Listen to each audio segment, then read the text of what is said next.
The silence of space has a quality unlike anything on Earth. Absolute, perfect, and utterly indifferent to human suffering. This was the thought that kept circling in Isaac Hale's mind as he drifted through the void. Watching the oxygen meter on his EVA suit's heads-up display tick relentlessly downward. 92 minutes of breathable air remained. He could see the wreckage of the Tanaris II landing vessel, about 2 kilometers away. A twisted hulk of metal, spinning slowly in Dravos 3's orbit. The planet below was a desolate wasteland of rust-colored rock and dust storms. Beautiful in its way. From a distance, up close, it had been a death trap. Isaac tried his comms again. "This is Marine Specialist Isaac Hale, service number 47281H, requesting emergency extraction. Anyone receiving?" His voice sounded hollow inside his helmet, the words swallowed by static. "Tanaris II down. Coordinates Sector 7, Quadrant 4 of Dravos 3 orbit. Repeat, requesting emergency extraction." Nothing, just like the last 17 attempts. The battle had been swift and merciless. Their dropship had barely touched down on the planet's surface when the ambush hit. Not the rebel miners they'd been sent to pacify, as Command had put it, but something else. Something that shouldn't have been there. The Tanaris had taken heavy fire during extraction, splitting apart in the upper atmosphere. Isaac had been performing an external hull check when the final blast separated him from the ship. He'd watched helplessly as the emergency pods jettisoned, leaving him behind. "Standard protocol," he muttered to himself, trying to quell the bitterness rising in his throat. "Save who you can."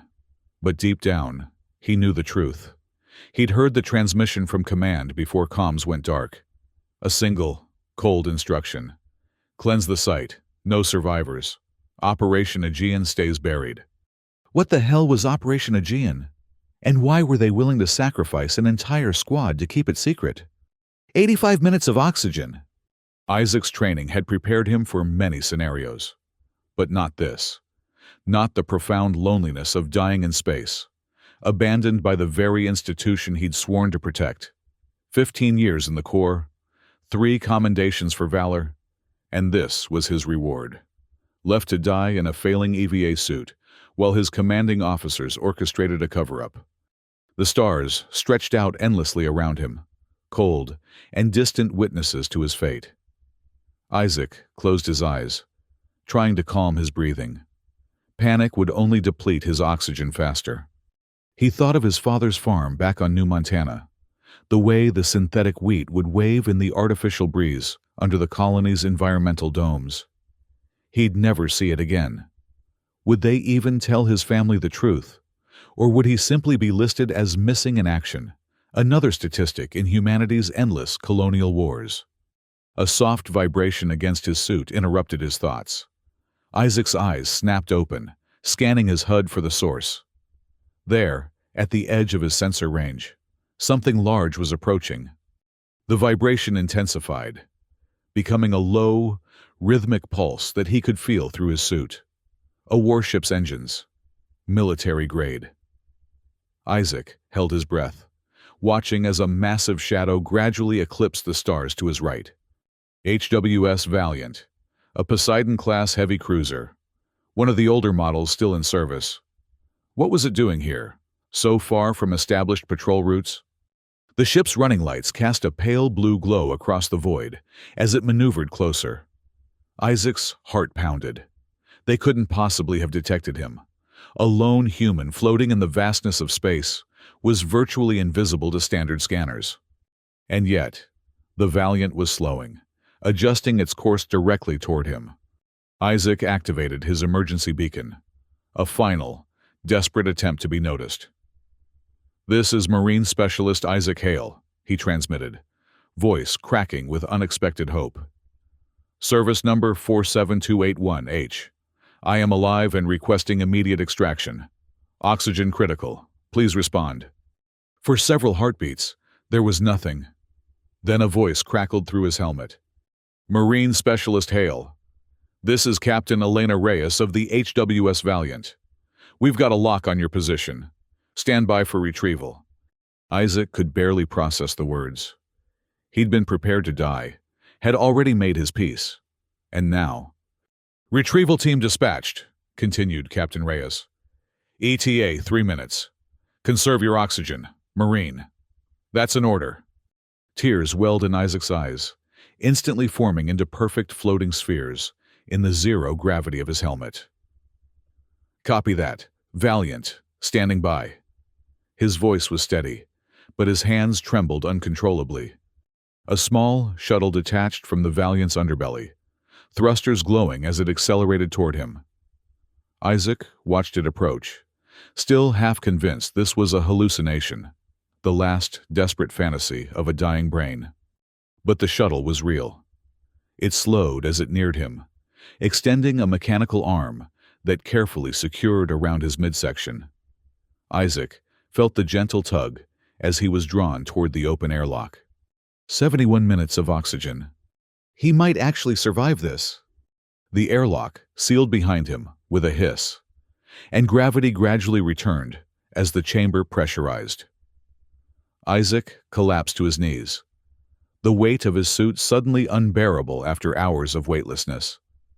The inner door slid open to reveal 2 figures in Valiant uniforms, a tall woman with sergeant stripes and a younger man operating the retrieval controls. "Let's get that helmet off, Marine," said the sergeant, kneeling beside him. "You're safe now." The seal broke with a soft pop, and Isaac gulped down the fresh, recycled air of the shuttle. It tasted sweeter than anything he'd ever experienced. "Sergeant Dasha Petrov," the woman introduced herself, helping him to his feet. "And that's Ensign Cato. Welcome aboard the Valiant. Though I suspect you've got one hell of a story about how you ended up floating around Dravos 3. Isaac nodded weakly. "The Tenaris too? My squad." "We'll debrief when you're stable," Petrov said, her expression giving nothing away. "Captain's orders. First, medical." The shuttle docked with the Valiant minutes later. Isaac was escorted through the ship's corridors on wobbly legs, drawing curious glances from the crew they passed. A military vessel this size typically carried a complement of several hundred, but the hallways seemed unusually empty. "Skeleton crew," Petrov explained, noticing his confusion. "We're not exactly on the books right now." Before Isaac could ask what she meant, they arrived at the medical bay, a compact but well-equipped facility. A middle-aged woman with the medical insignia on her uniform approached immediately. "Nurse Liang," Petrov said by way of introduction. "Our new guest needs evaluation. Prolonged EVA exposure, possible oxygen deprivation." Nurse Liang nodded, gesturing to an examination table. Her eyes were sharp and assessing as she helped Isaac out of his bulky suit. "How long were you out there?" she asked, attaching monitoring devices to his chest and temples. "Not sure," Isaac admitted. "Ship's chronometer failed with the primary systems. Maybe 12 hours. She raised an eyebrow. "And you're conscious and coherent? Impressive constitution. Marine."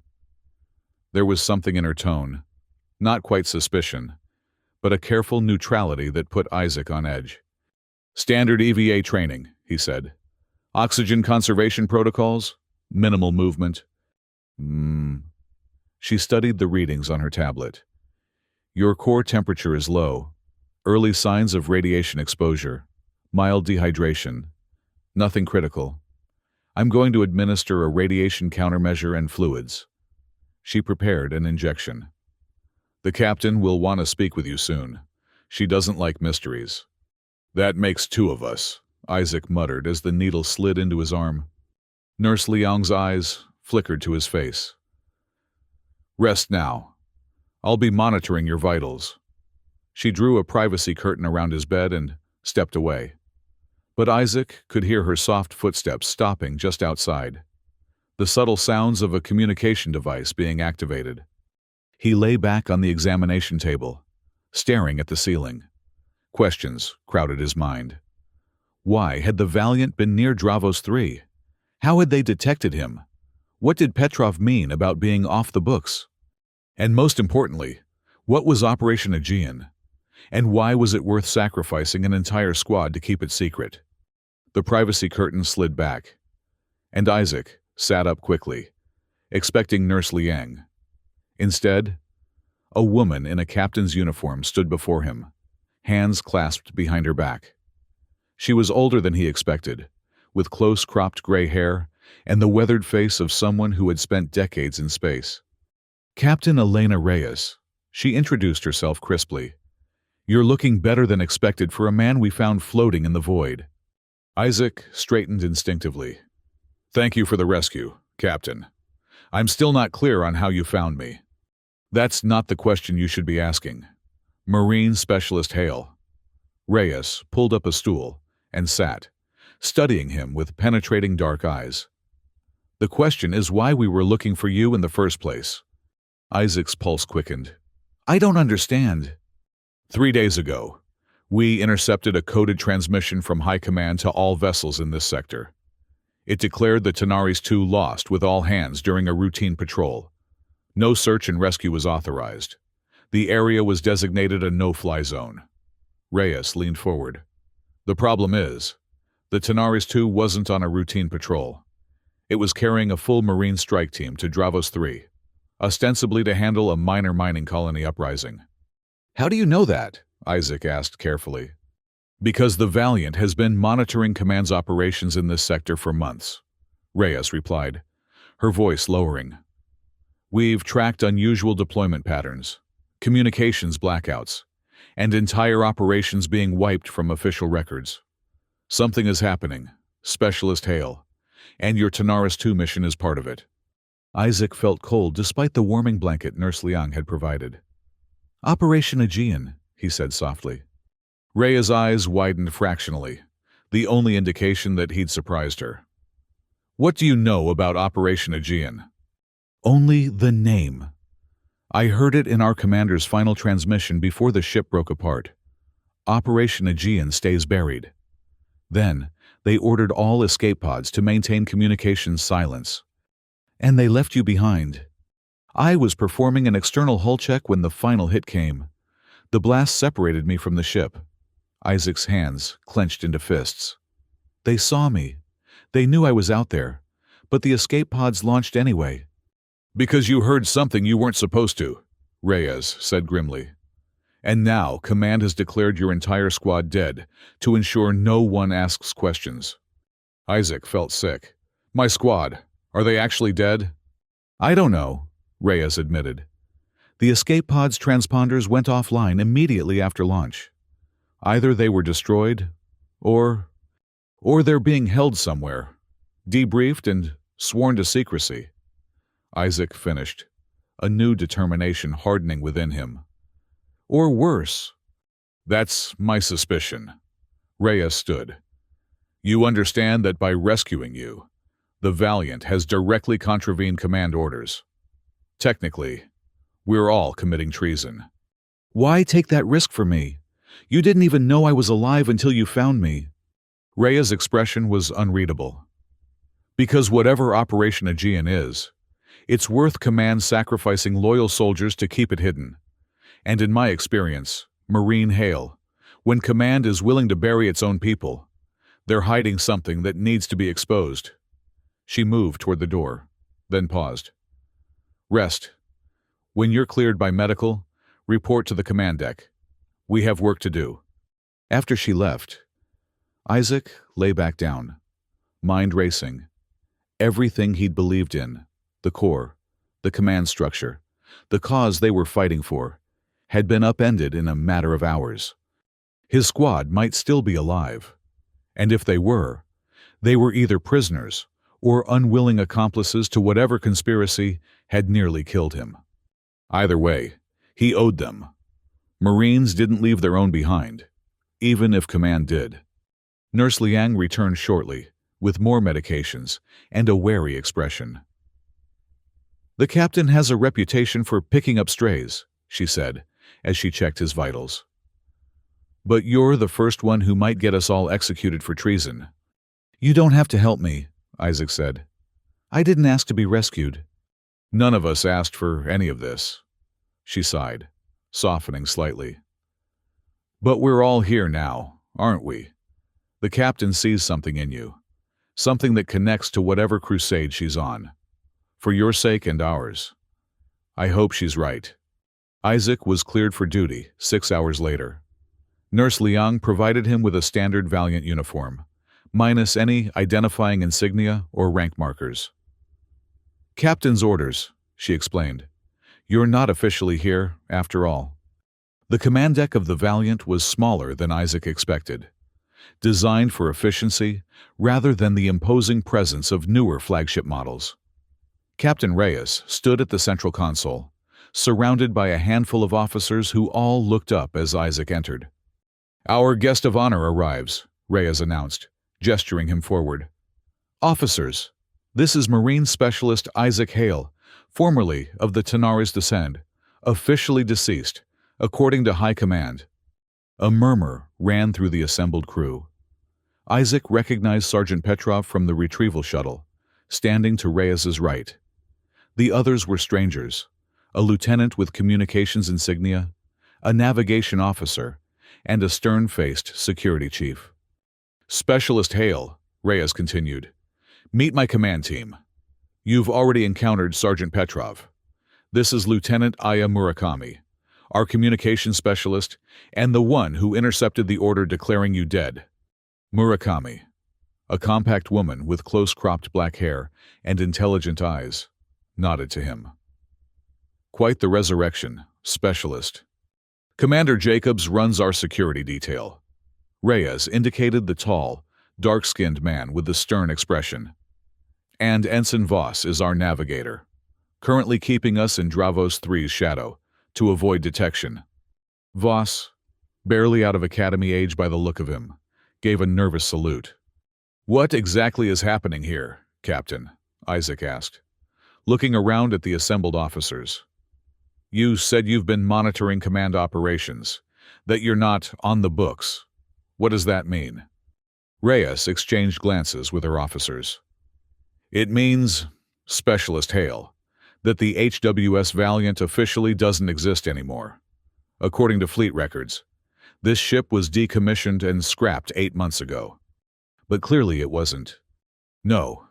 Instead, it was quietly reassigned to a classified long-range patrol, with orders to maintain complete communications silence, the kind of mission that's perfect for making a ship and crew disappear. Rhea's face hardened. Except, something went wrong. During a supply rendezvous, we intercepted transmissions that didn't match our mission parameters, orders being given that contradicted everything we thought we were doing out here. The captain started digging. Commander Jacobs interjected, his deep voice resonating in the compact bridge. Found discrepancies in deployment orders, troop movements that didn't make strategic sense. And then there were the colony suppressions, added Murakami. Official reports listed them as putting down rebellions, enforcing mining quotas. But our intelligence showed those colonies were peaceful, productive. No signs of unrest until command forces arrived. Isaac felt a chill. The Tenaris 2 mission to Dravos 3 had been briefed exactly that way, suppressing a mining colony rebellion. But when they'd landed, there had been no rebellion, just confusion and fear from the colonists. Until the other forces appeared, the ones that shouldn't have been there. You think my mission was part of this pattern, he said slowly. We know it was, Reyes replied. Dravos 3 was the 4th such operation in this sector alone. Each followed the same template. Marine forces sent in to handle a rebellion. Communications blackout follows. And then the operation is scrubbed from official records. She fixed him with an intense stare. What exactly happened down there, Specialist? Isaac took a deep breath, organizing his thoughts. We were briefed that the mining colony on Dravos 3 had stopped shipping quotas. Possible rebellion brewing. Standard suppression mission. Show of force. Detain leadership. Restore production. 20 Marines. Light tactical gear.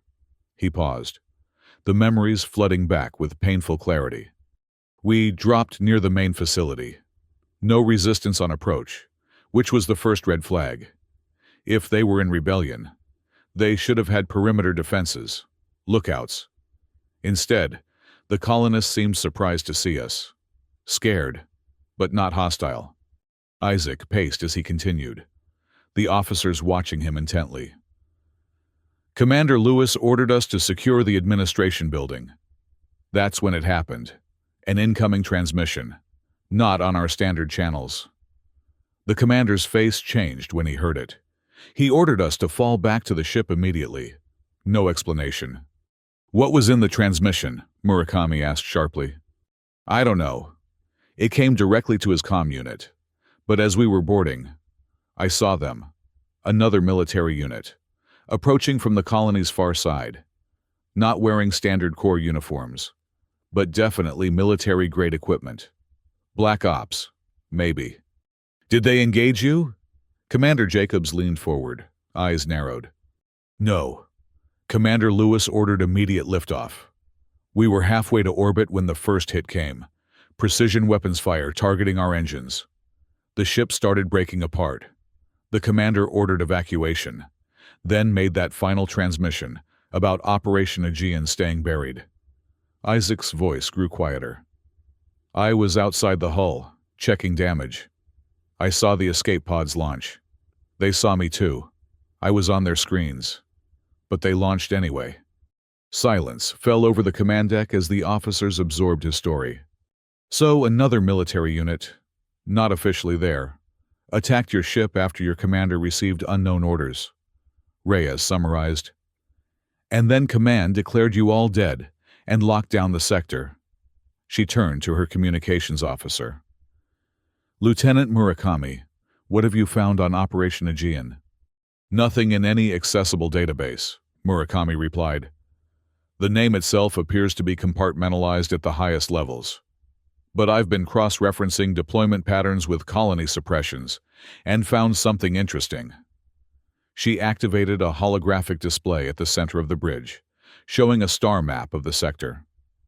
Each of these marked systems has experienced a similar scenario in the past 14 months. All are mining colonies. All allegedly had rebellions that were suppressed. All had communications blackouts afterward. What do they mine? Isaac asked, studying the pattern of stars. Various resources, some strategic metals, some rare earths. No clear pattern at first glance. Murakami manipulated the display.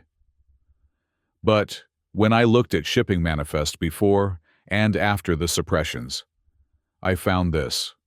The display shifted to show columns of data. Production increased at each colony after suppression, but official shipment volumes to core depots decreased significantly, meaning resources are being diverted, Reyes concluded. Skimmed off before official accounting, but diverted where and for what purpose? Isaac stared at the display, connecting dots in his mind. The Black Ops unit I saw, they weren't there to help us suppress a rebellion. They were there to take control of the colony. Our unit was just for show, to maintain the official story. And when you saw too much, you became a liability, Commander Jacobs added grimly. We need to find out what Operation Aegean is, Reyes decided, facing her crew. Whatever they're building or funding with these diverted resources, it's worth killing their own people to keep it secret. But how? Voss asked, speaking up for the first time. If it's compartmentalized at the highest levels. The Orion Black Delta Communications Hub, Murakami interrupted, a spark of realization in her eyes. It routes all secure transmissions for this sector. If operational details exist anywhere, they'd be cached there. Reyes nodded slowly. Risky. The hub is one of the most secure facilities in the sector. And crawling with orbital guard, added Jacobs. Not to mention automated defense systems. Do we have any other options? Isaac asked, looking around at the officers. Reyes considered for a long moment, then straightened her shoulders. No. If we're going to expose Operation Aegean and find out what happened to your squad, we need those records. She turned to her officers. Begin planning for infiltration of Orion Black Delta. Lieutenant Murakami, you'll need to identify access points and security protocols. Commander Jacobs, assess defense capabilities and develop countermeasures. She fixed her gaze on Isaac. You understand that from this point, there's no turning back. If we're caught, it's a capital offense. Isaac met her eyes steadily. With all due respect, Captain, I was already left for dead once. Command made their choice. Now I'm making mine. A ghost of a smile touched Reyes's lips. Welcome to the Valiant, Marine Hale. The following 48 hours were a blur of preparation.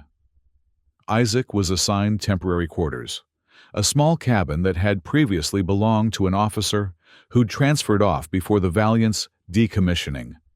He spent most of his time in the tactical room with Commander Jacobs and a small team of security personnel, reviewing what little they knew of Orion Black Delta's defenses. The hub orbits Helios station at the edge of the sector, Jacobs explained, pointing to a holographic model. Officially, it's a routine communications relay. Unofficially, it's where the most sensitive core transmissions are processed and archived. Defenses? Isaac asked, studying the rotating model. Standard orbital defense grid. Automated weapons platforms. The real challenge is inside. Biometric security. Armed guards. Segregated networks. Jacobs brought up a partial schematic. We've only got fragments of the internal layout, based on similar facilities.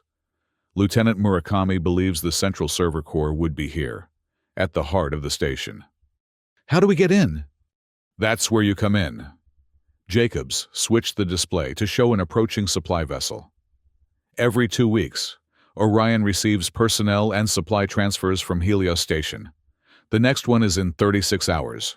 We're going to adjust their manifest to include a few additional items. Including me, Isaac guessed. Including you and a small team.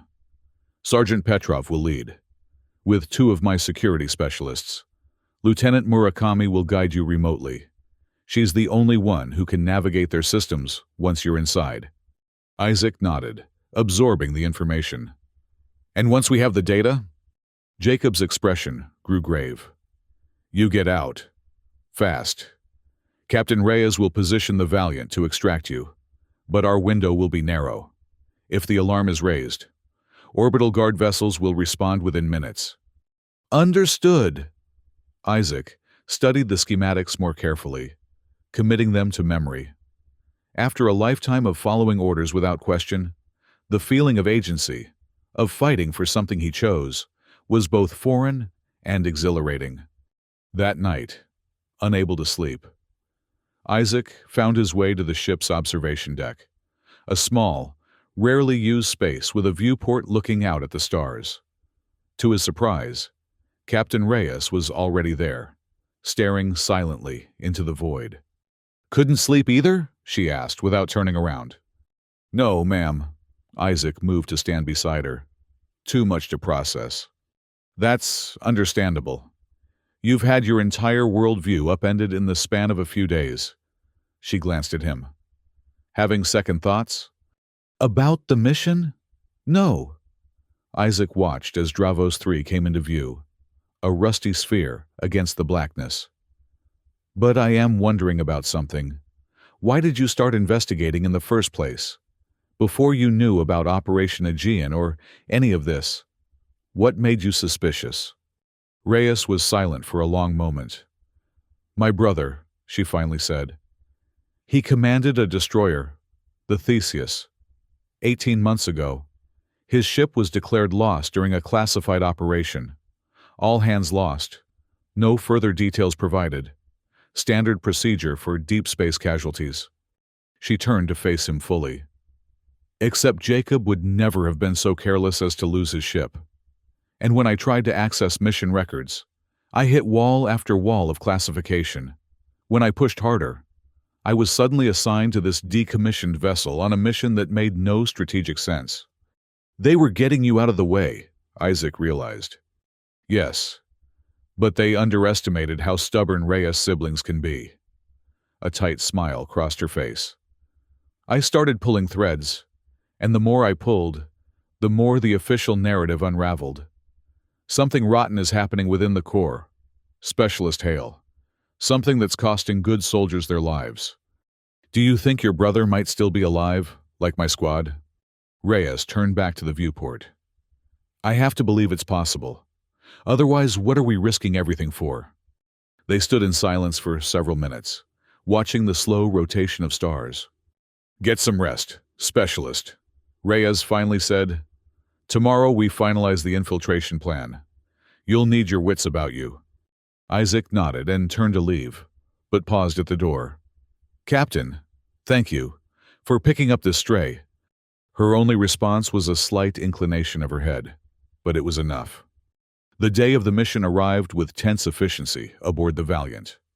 Isaac found himself in the cargo bay with Sergeant Petrov and two security specialists, Corporal Reed and Private Takano, preparing the infiltration equipment. Standard-issue cargo containers, Petrov explained, patting the large metal box that would conceal them. Shielded against routine scans, air supply for 12 hours, though we shouldn't need more than 4.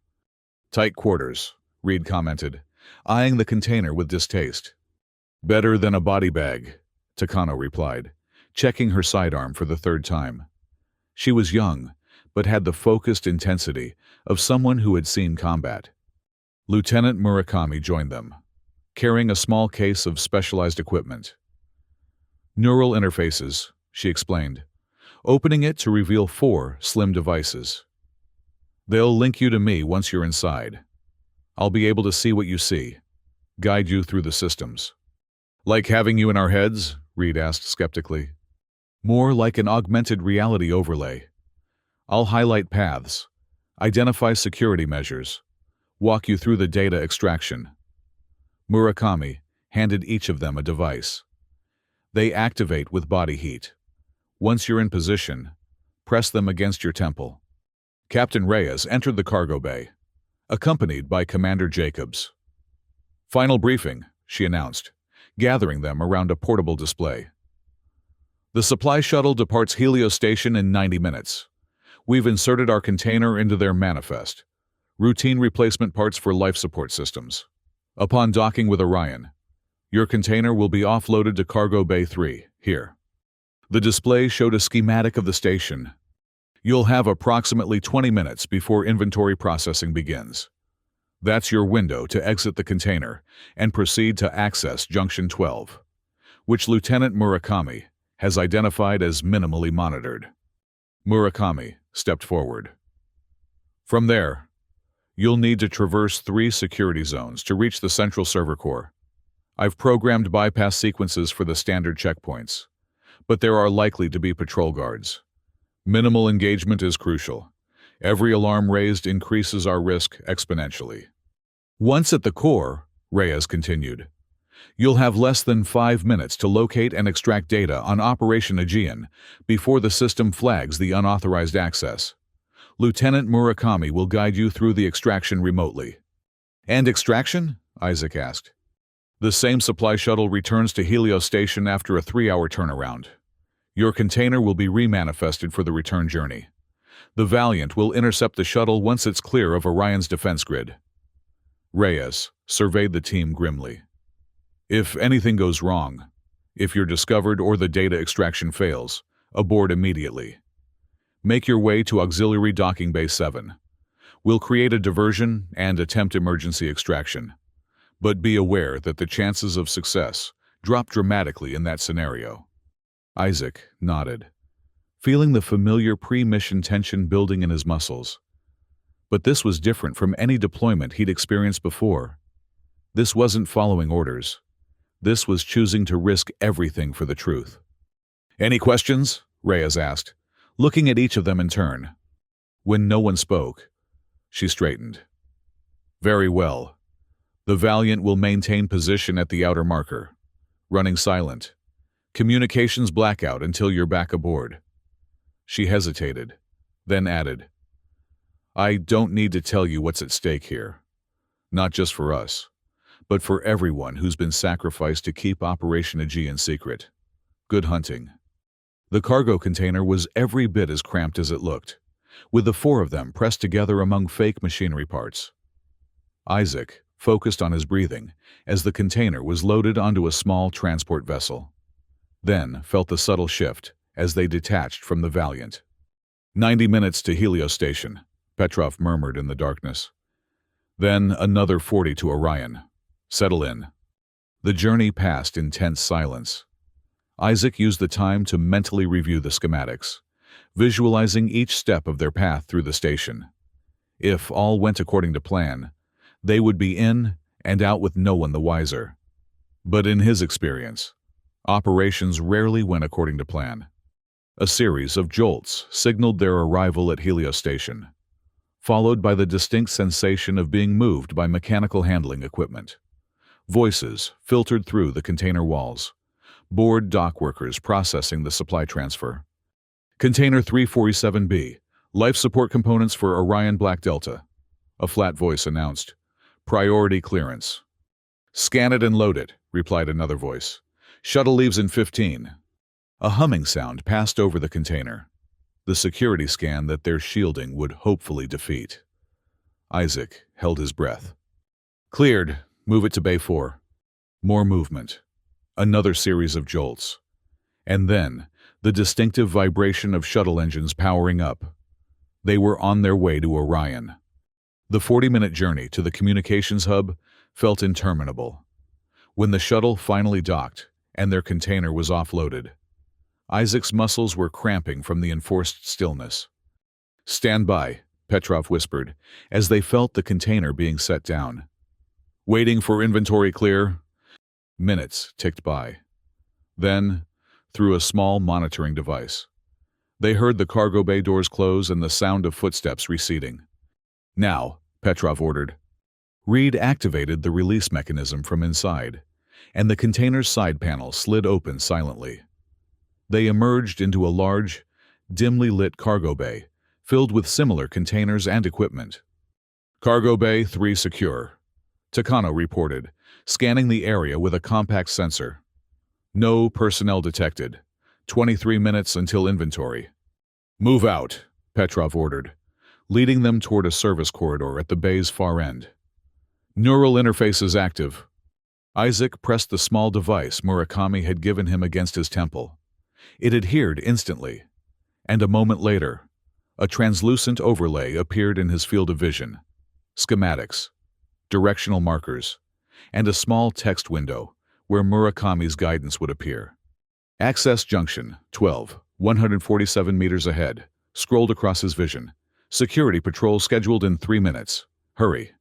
They moved swiftly through the corridor, following Murakami's markers, until they reached a maintenance junction, a nexus of service passages that would allow them to bypass the main corridors. Hatch code, 729A4X, the overlay showed. Petrov entered the code, and the hatch slid open with a soft hiss. They filed through into a narrow passage designed for maintenance drones and emergency access. Proceed 82 meters, then left. Caution. Motion sensors ahead. For the next 30 minutes, they navigated the labyrinthine interior of Orion Black Delta, guided by Murakami's silent instructions. Twice, they froze as security patrols passed nearby, and once, they had to backtrack when an unexpected maintenance crew blocked their path. But slowly, steadily, they approached the heart of the station.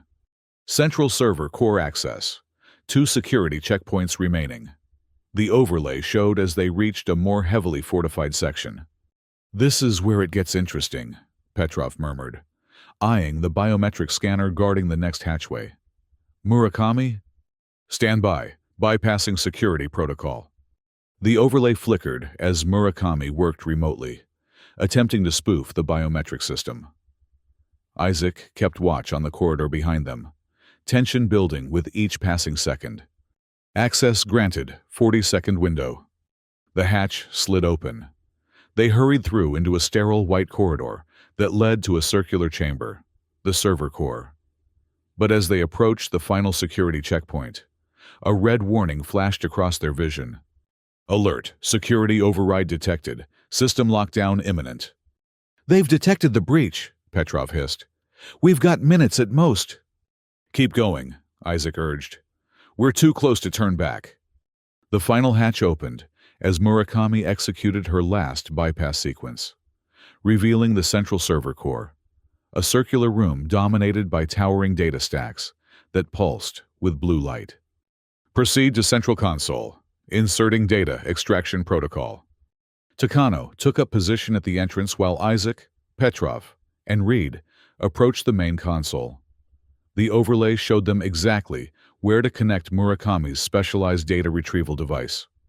"Searching for Operation Aegean," Reed muttered as the device began sifting through the massive database. Come on. Search parameters active. Estimated completion, 2 minutes, 17 seconds. Isaac watched the progress bar in his overlay, acutely aware of how exposed they were. If security forces arrived now... "Contact," Takano warned from the doorway. "2 guards approaching security checkpoint Alpha. ETA 30 seconds. "Keep searching," Petrov ordered Reed, then moved to join Takano at the entrance.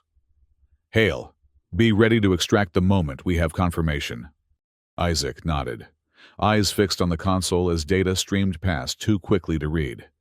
Then, suddenly, "Match found. Operation Aegean. Extracting data package." "We've got it," he called to the others. "Downloading now." "Hurry," Takano urged. "They're at the checkpoint." The download progress crawled forward, 67%, 73%, 81%. An alarm blared suddenly, causing all of them to flinch. "Security breach detected," announced an automated voice. "All personnel, implement containment protocol Sigma." "We're blown," Petrov said grimly, drawing her weapon. "How much longer?" "Almost there," Isaac replied, watching the progress bar, 93%, 97%, 100%. Done. He disconnected the device and secured it in his tactical vest. "We need to move, now." "Primary extraction route compromised," Takano reported, checking her scanner. "Security teams converging from 3 directions." "Alternate route," Petrov decided. "Maintenance shaft C to auxiliary docking bay 7. Emergency extraction protocol." "Route updated," flashed across their neural interfaces as Murakami adjusted their guidance. They moved quickly back through the server room and into a narrow access tunnel that Murakami's overlay highlighted. The alarm continued to wail as they navigated the maintenance passages, aware that the station's security teams would be searching for them. 500 meters to auxiliary docking bay 7, Reed reported, checking the overlay. "Security converging on our position from junctions 4 and 9. "We won't make it in time," Takano said, the reality of their situation sinking in. Isaac made a split-second decision. "You 3 continue to the extraction point. I'll create a diversion, draw them away." "Negative," Petrov countered immediately. "We stick together." "The data is what matters," Isaac insisted. "If we're all caught, this was for nothing. I can buy you time to reach the docking bay." Petrov hesitated, then nodded reluctantly. "Rendezvous at the docking bay if possible. Don't be a hero, Hale." "Too late for that," Isaac replied with a grim smile. He took a different service passage, deliberately creating noise as he moved away from the others. Through his neural interface, he could see Murakami's guidance split, one path leading his teammates to safety, another highlighting potential diversion routes for him. It worked. Within minutes, he heard the heavy footsteps of security teams changing direction, pursuing him instead of his teammates. Isaac led them on a winding chase through the maintenance sections, using Murakami's guidance to stay just ahead of capture. Security teams diverted. Team approaching docking bay 7, his overlay informed him. Extraction vessel inbound, ETA 4 minutes. Good. The mission could still succeed, even if he didn't make it out. But Isaac had no intention of being captured. If Operation Aegean was worth killing for, then whatever information they'd stolen would be worth far worse than a quick death if he were taken alive. He needed to reach that extraction point. Changing tactics, Isaac doubled back through a ventilation shaft, circling around the pursuing security teams. His overlay showed him a new path, longer but less monitored, that might allow him to reach Auxiliary Docking Bay 7 before the extraction vessel arrived. He crawled through cramped spaces, sprinted down abandoned corridors, and twice narrowly avoided patrol units. The station's layout was a maze, but Murakami's guidance never faltered. Docking Bay, 750 meters ahead. Team waiting. Hurry. Isaac rounded the final corner and saw the auxiliary docking bay ahead, a small chamber with an airlock connecting to an external docking port. Petrov, Reed, and Takano were already there. Petrov, working the controls to override the docking protocols. Cutting it close. Hail, she remarked as he joined them, breathing hard. Didn't want you to leave without saying goodbye, he replied, checking behind them. Status? Valiant's shuttle approaching. 30 seconds to dock. She nodded to the data device in his vest. Was it worth it? We'll find out soon enough. The docking clamps engaged with a metallic thunk, and the airlock began cycling. Isaac's neural interface showed a new message. Station security override initiated. Docking bay doors closing in 10 seconds. They're locking down all exits, Isaac warned. We need to move now. The inner airlock door opened just as the docking bay's main entrance slid apart, revealing a squad of armed security officers led by a gray-haired man in a command uniform. Hold position, the commander ordered, raising his weapon. You are in violation of multiple core directives. Surrender immediately. Petrov didn't hesitate. Go, she shouted, pushing Reed and Takano into the airlock. She fired several suppressing shots, forcing the security team to take cover. Isaac joined her, laying down covering fire as they backed toward the airlock. Together, he insisted, when she tried to push him through first. They jumped through the airlock just as the security team returned fire, energy bolts sizzling past them.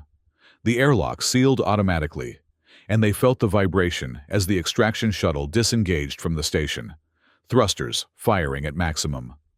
Everyone intact? Petrov asked, checking her team. Reed had a minor burn on his arm from a near miss, but otherwise, they were unharmed. The shuttle pilot, Commander Jacobs himself, called back from the cockpit. Holding on tight. Orbital guard vessels deploying. This is going to be close. The shuttle accelerated away from Orion Black Delta, pushing them back against the bulkheads with the force of its thrust. Through the viewport, Isaac could see the looming shape of the station receding, and the smaller, faster forms of pursuit vessels launching after them. Valiant status? Petrov asked, joining Jacobs in the cockpit. Moving to intercept, he replied grimly. We'll be in their weapons range in approximately 90 seconds. Isaac removed the neural interface from his temple, the overlay disappearing from his vision. Without Murakami's constant updates, he felt suddenly blind, reduced to watching helplessly as energy weapons fire began to streak past the shuttle. A massive shadow passed overhead, the Valiant, moving into position between them and the pursuit vessels. The shuttle's docking bay opened like a protective maw, and Jacobs guided them in with expert precision. Docking complete, he announced as the clamps secured around the shuttle. Hold on, the captain's taking us out of here. They felt the distinctive lurch of the Valiant's engines, engaging at full power, accelerating away from Orion Black Delta and its defenders. For several tense minutes, the ship shuddered as it absorbed occasional weapons fire from the pursuing vessels. Then, gradually, the impacts ceased. We're clear, Jacobs confirmed, relief evident in his voice. Transitioning to FTL in 3, 2, 1. The familiar sensation of faster-than-light travel washed over them, a momentary disorientation as the Valiant slipped beyond the reach of their pursuers. They had escaped, and they had the data. An hour later, they gathered on the command deck. The Valiant had transitioned back to normal space in a remote sector, far from established patrol routes. Captain Reyes stood at the central console, her expression grave as Lieutenant Murakami worked to decrypt the stolen data. No casualties, Petrov reported. Minor injuries only, The mission was a success, Captain. We'll determine that when we see what you risked your lives to obtain, Reyes replied, though she nodded approval at the successful extraction. Murakami's fingers flew across her console. The encryption is complex, but I'm making progress. The data package is extensive. Operations records, deployment orders, resource allocation. She paused, eyes widening. Captain, I've found references to the Theseus. Rhea stiffened. My brother's ship? Can you access the file? Working on it. Murakami continued her decryption efforts, while the others waited in tense silence. Finally, she looked up. I've got it. Operation Aegean. It's not a single mission. It's an entire shadow program run by elements within Fleet Command. She activated the main display, and data began streaming across it. Charts, manifests, mission orders. They've been systematically taking control of key mining colonies throughout the sector, she explained, highlighting relevant sections. The diverted resources aren't being stolen. They're being redirected to a classified shipyard in the Tartarus Nebula. A shipyard? Commander Jacobs frowned. For what purpose? Construction of a new class of warship, Murakami replied, bringing up technical schematics. Designated Aegean class. Unprecedented weapons capabilities. Stealth systems beyond anything in the current fleet. And crewed entirely by personnel who have been officially listed as killed in action. Isaac felt cold. My squad? Murakami typed rapidly, searching through the data. The Tanari's 2 survivors. Yes, here they are, listed as reassigned to Project Chorus. Appears to be a subdivision of Operation Aegean. They're alive, Isaac breathed, relief washing over him. For now, Reyes said grimly, but listed as dead to the rest of the Corps and their families. Effectively prisoners. But why? Voss asked from his navigation station. Why build these ships in secret? Why fake the deaths of loyal Corps personnel? Because they're not being built for the Corps, Murakami answered, displaying a new set of documents. According to these communications, the Aegean fleet is being constructed for a private military corporation, Orion Strategic Enterprises, and authorized by... She paused, shock evident on her face. By Fleet Admiral Kearns himself. A stunned silence fell over the command deck. The head of Fleet Command is building a private army, Reyes said slowly, the implications sinking in. Using Corps resources and personnel declared dead to avoid oversight. It's worse than that, Murakami continued, still reading. The specifications for these ships. They're designed for planetary bombardment, civilian population centers, not military targets. Isaac thought of the Dravos 3 mining colony. The confused, frightened faces of the colonists as his squad had arrived. They hadn't been suppressing a rebellion. They had been securing a resource supply chain for Kearns' secret fleet. And when they'd seen too much, they'd been either eliminated or pressed into service. We need to get this information out, he said, looking around at the Valiant's officers. To the Corps Oversight Committee, to the Colonial Administration, to everyone. Agreed, Reyes said, straightening. But Kearns controls all official communications channels. After our raid on Orion, they'll be locked down tighter than ever. So we go straight to the source, Isaac suggested, an idea forming. The annual Corps Leadership Summit is happening next week at Arcturus Station. Every senior officer not on active deployment will be there, including representatives from Colonial Administration and the press. You want to crash a high-security military summit? Jacobs asked incredulously. I want to expose the truth, Isaac replied. In a forum where Kearns can't control the narrative or silence the witnesses. Captain Reyes studied him thoughtfully. It would be a suicide mission. Arcturus Station has the tightest security in the sector. We'd never get close, let alone inside. We might not have to. Murakami spoke up, still analyzing the stolen data. According to these logs, Kearns is scheduled to depart for the summit from Orion Black Delta in 3 days, aboard his personal command vessel. If we could intercept it en route. And what? Jacobs demanded. Hijack the fleet admiral's ship? That's even more impossible than infiltrating Arcturus. Not hijack, Isaac clarified. Just long enough to transmit the Aegean files to every attendee at the summit. A system-wide broadcast that can't be traced or stopped. Reyes considered this, calculating risks and possibilities. Lieutenant Murakami, could you execute such a transmission if we got you access to Kearns' communications array? Theoretically, yes. His vessel would have priority channels to all summit attendees. If we could control it for even 5 minutes. A slow, determined smile spread across Reyes's face. Then we have our mission. Commander Jacobs, begin planning intercept strategies. Lieutenant Murakami, prepare the data package. Everything we have on Operation Aegean, formatted for maximum impact. We need to make sure no one who sees it can ignore what's happening. She turned to Isaac. Specialist Hale, this was your idea. Are you prepared to see it through, knowing the risks? Isaac thought of his squad. People he'd trained with, fought alongside, people with families who believed them dead. He thought of the colonists on Dravos 3 and other worlds, pawns in Kearns' secret power play.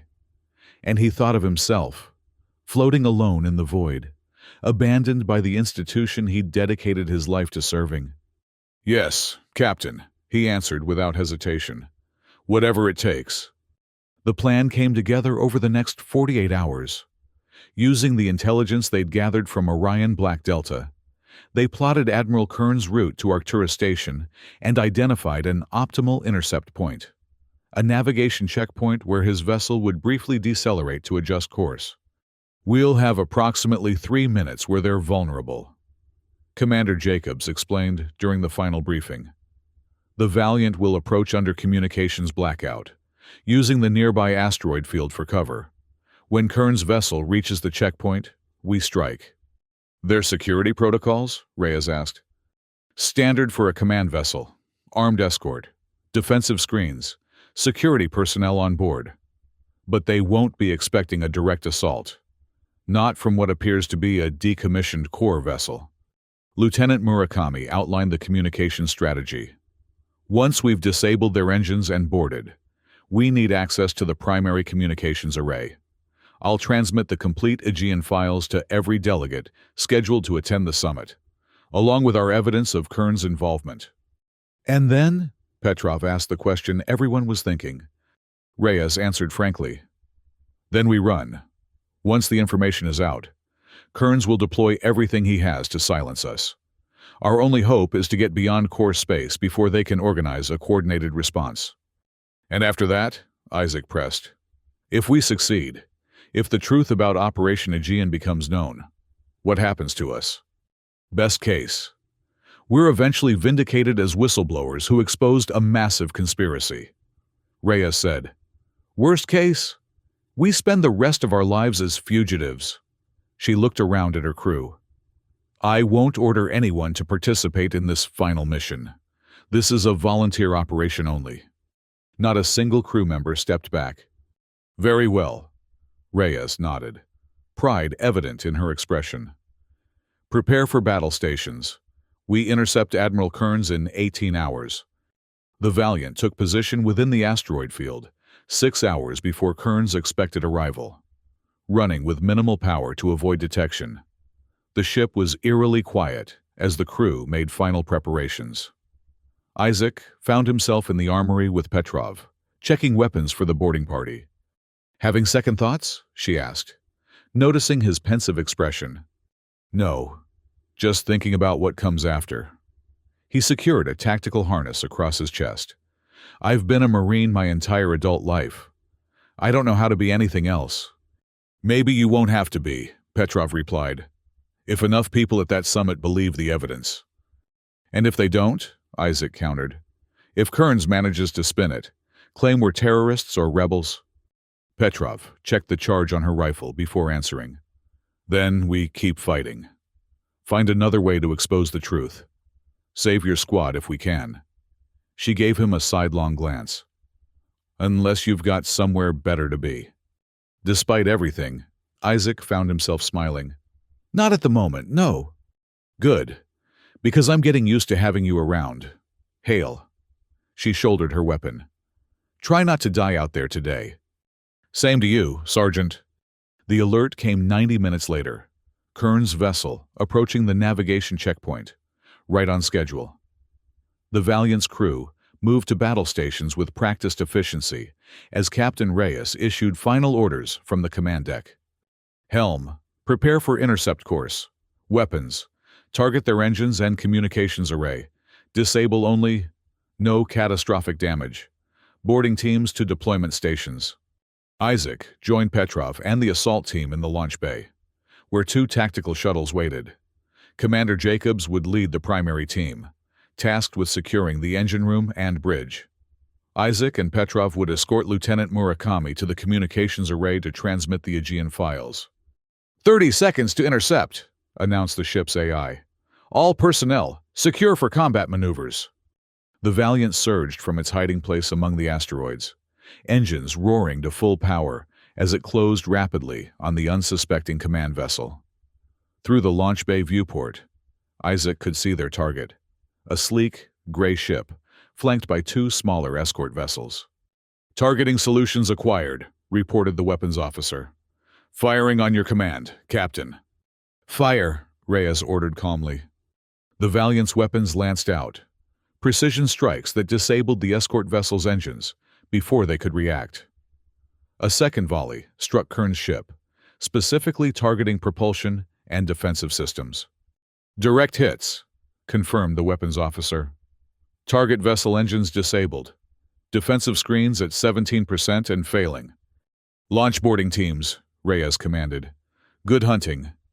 The tactical shuttles rocketed from the Valiant's launch bay, streaking toward the now crippled command vessel. Isaac felt the familiar surge of adrenaline as they approached, watching through the shuttle's viewport as emergency containment fields flickered around the damage to Kern's ship. Prepare for breach, Jacobs ordered through the comm. Standard formation, minimal casualties. Remember, we need control of vital systems, not a body count. Their shuttle maneuvered to a secondary airlock, while Jacobs's team targeted the main docking bay. The shuttle's breach mechanism engaged, creating a sealed connection to the command vessel's hull before cutting through the outer airlock door. Breach successful, reported their pilot. Atmospheric integrity confirmed. Go, go, go. Isaac was third through the breach, following Petrov and preceding Murakami. They emerged into a service corridor, immediately encountering 2 startled technicians who raised their hands in surrender upon seeing the armed boarding party.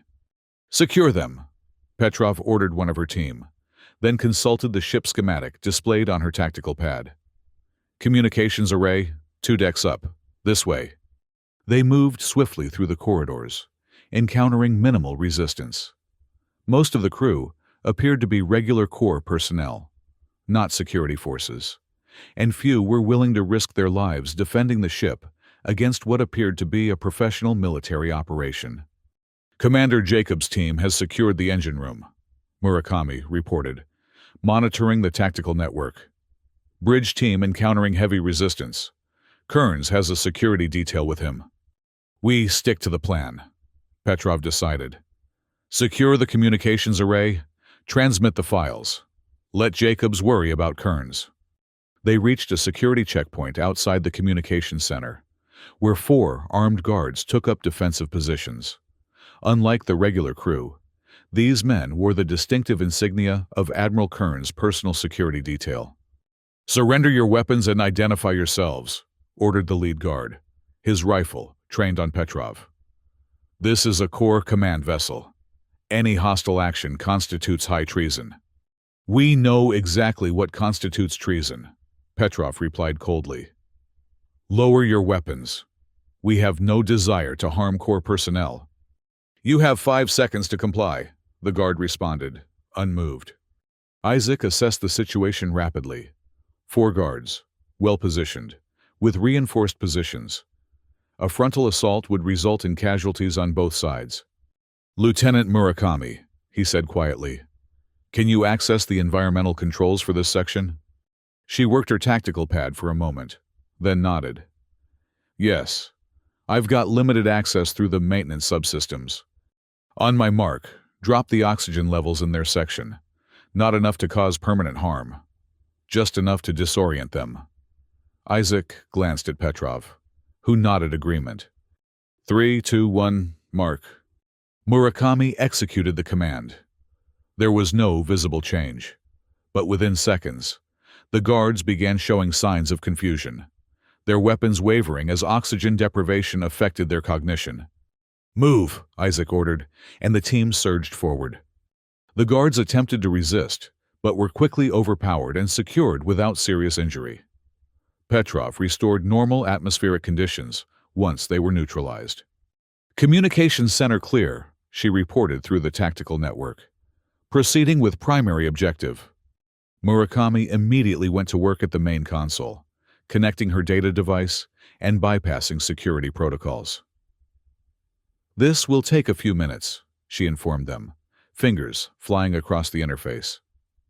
"Their systems are heavily encrypted." "Hurry," Petrov urged, checking the tactical updates.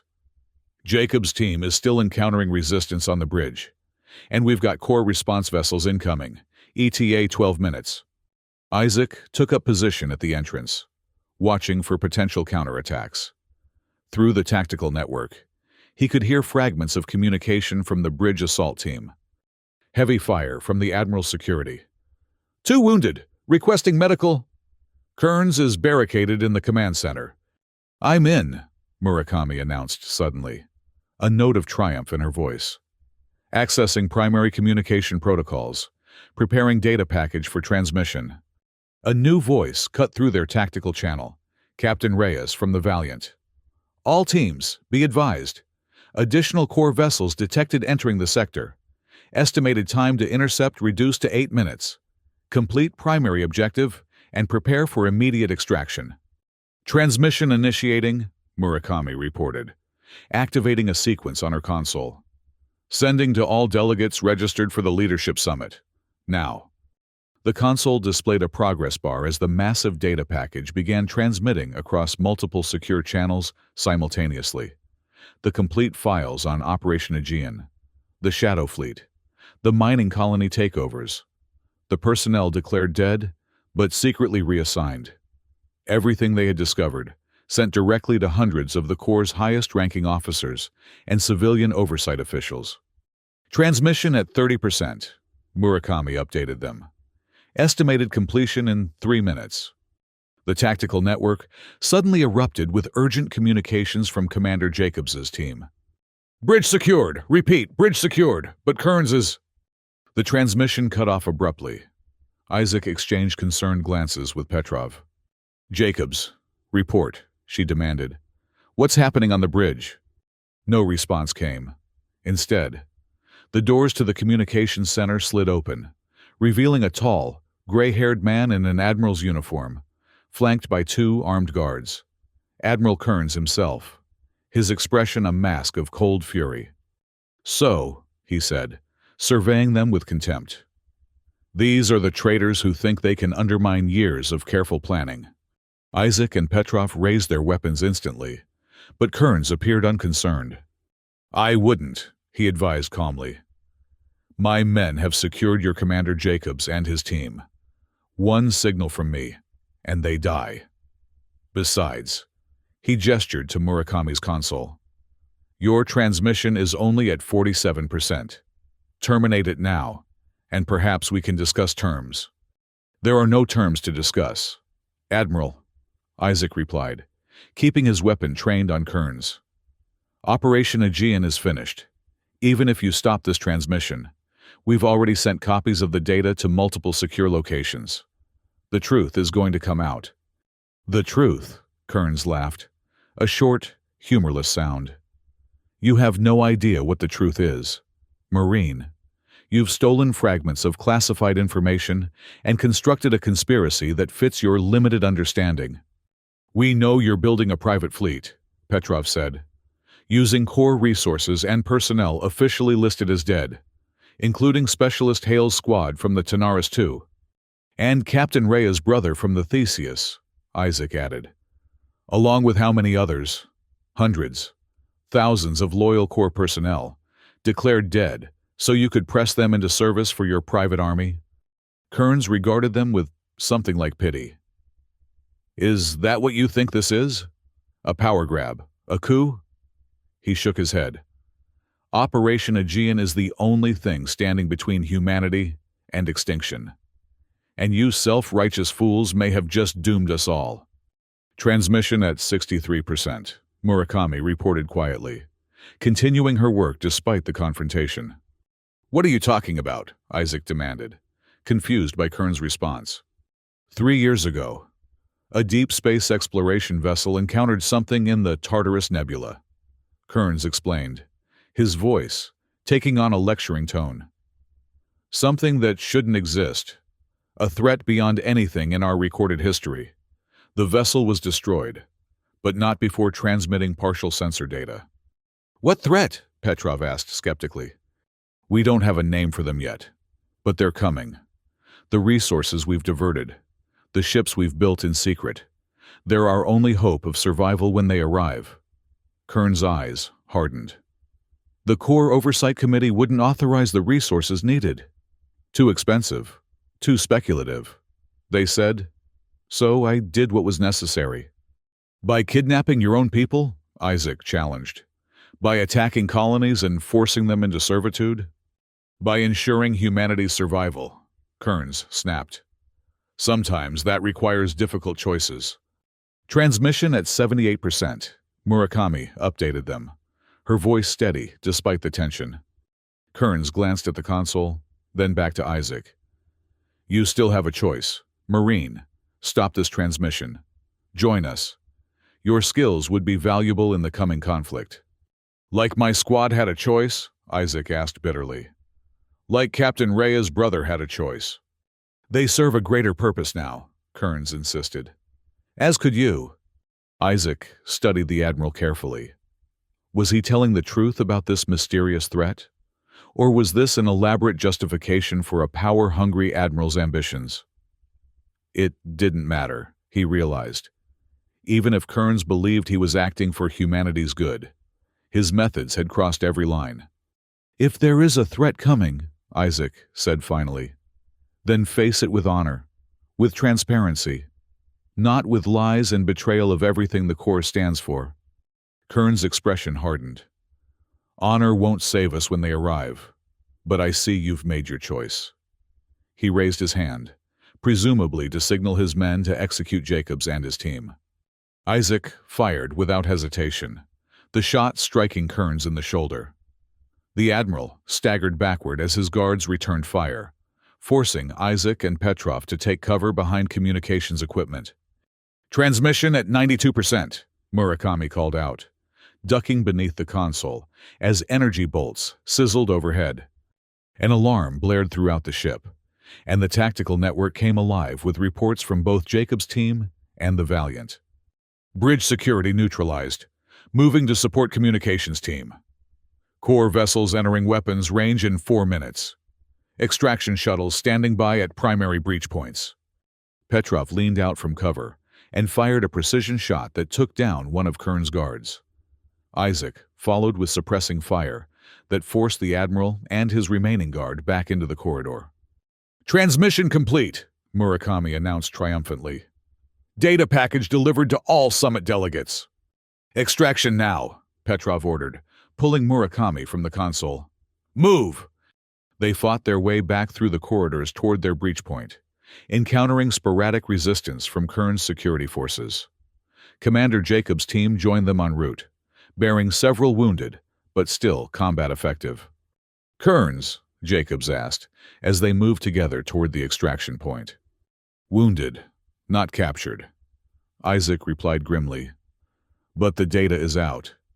Everyone at that summit now knows about Operation Aegean. They reached the tactical shuttles just as the ship rocked from weapons fire. The approaching core vessels had begun their attack on the Valiant. The boarding teams piled into the shuttles, which disengaged immediately and accelerated back toward their ship. Captain Rhea's voice came through clearly as they approached. "All teams, expedite docking procedures. We're taking fire from 3 core heavy cruisers. Prepare for immediate FTL jump upon your return." The shuttle bay doors opened to receive them, closing instantly once they were secure. Isaac felt the familiar lurch as the Valiant's engines engaged at maximum thrust, evading the incoming fire from the core vessels.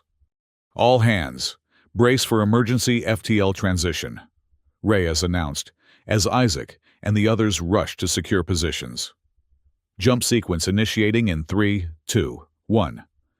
The distinctive disorientation of faster-than-light travel washed over them, and the sounds of battle faded into silence. They had escaped, for now. Hours later, when they had put sufficient distance between themselves and any potential pursuit, the command crew gathered on the bridge for a damage assessment. The Valiant had sustained moderate damage, but remained fully operational. 3 crew members had been wounded during the engagement, none critically. The transmission was successful, Lieutenant Murakami confirmed, reviewing the data logs.